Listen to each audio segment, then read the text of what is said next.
सरस्वत्यै नमः। ॐ महाभद्रायै नमः। ॐ महामायायै नमः। ॐ वरप्रदायै नमः। ॐ श्रीप्रदायै नमः। ॐ पद्मनिलयायै नमः। ॐ पद्माक्ष्यै नमः।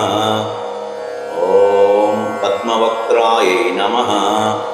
ॐ शिवानुजायै नमः। ॐ पुस्तकभृते नमः। ॐ ज्ञानमुद्रायै नमः। ॐ रमायै नमः। ॐ वरायै नमः। ॐ कामरूपायै नमः। ॐ महाविद्यायै नमः। ॐ महापातकनाशिन्यै नमः। ॐ महाश्रेयायै नमः। ॐ मालिन्यै नमः। ॐ महाभोगायै नमः। ॐ महाभुजायै नमः। ॐ महाभागायै नमः। ॐ महोत्साहायै नमः। ॐ दिव्याङ्गायै नमः।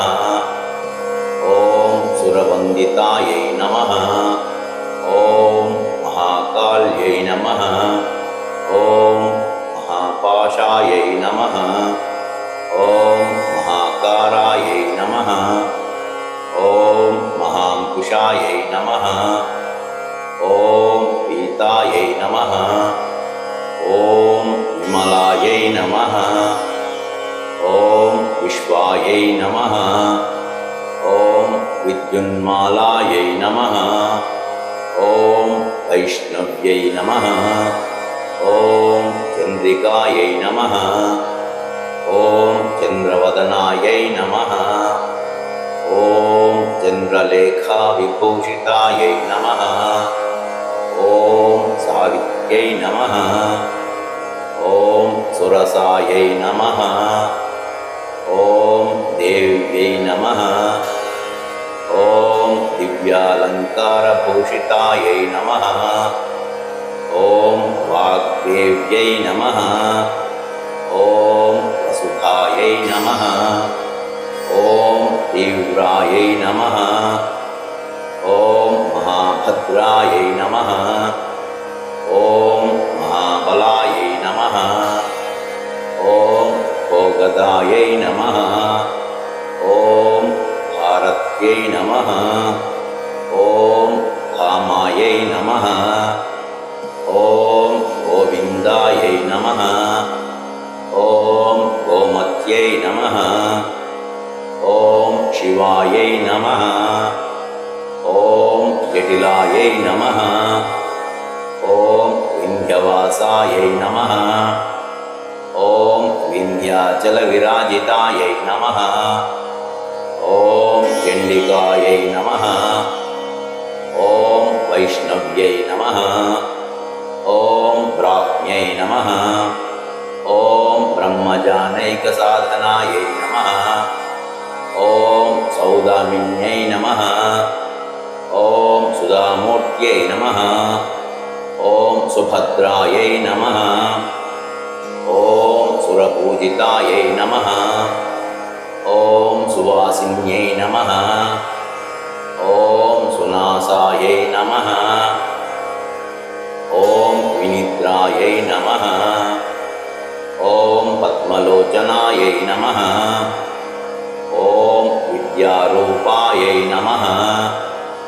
ॐ विशालाक्ष्यै नमः। ॐ ब्रह्मजायै नमः। ॐ महाफलायै नमः। ॐ त्रयीमूर्तये नमः। ॐ त्रिकालज्ञायै नमः। ॐ त्रिगुणायै नमः। ॐ शास्त्ररूपिण्यै नमः। ॐ शुम्भासुरप्रविधिन्यै नमः। ॐ शुभदायै नमः। ॐ स्वरात्मिकायै नमः। ॐ रक्तबीजनिहन्त्यै नमः।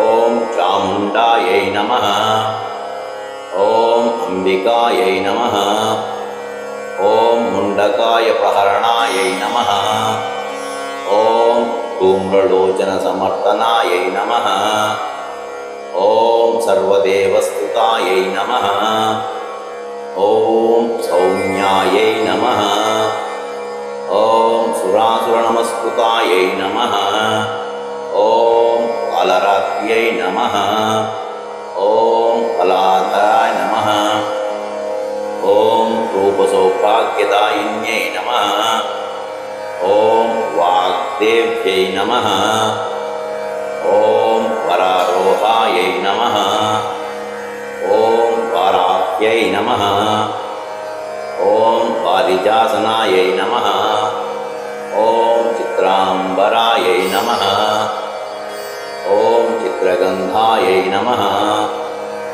ॐ चित्रमाल्यविभूषितायै नमः ॐ कान्तायै नमः ॐ कामप्रदायै नमः ॐ वन्ध्यायै नमः ॐ विद्याधरसुपूजितायै नमः ॐ श्वेताननायै नमः ॐ नीलभुजायै नमः ॐ चतुर्वर्गफलप्रदायै नमः ॐ चतुराननसाम्राज्यायै नमः ॐ रक्तमध्यायै नमः ॐ निरञ्जनायै नमः ॐ हंसाननायै नमः ॐ नीलजिह्वायै नमः ॐ ब्रह्मविष्णुशिवात्मिकायै नमः ॐ श्रीमहासरस्वतीदेव्यै नमः।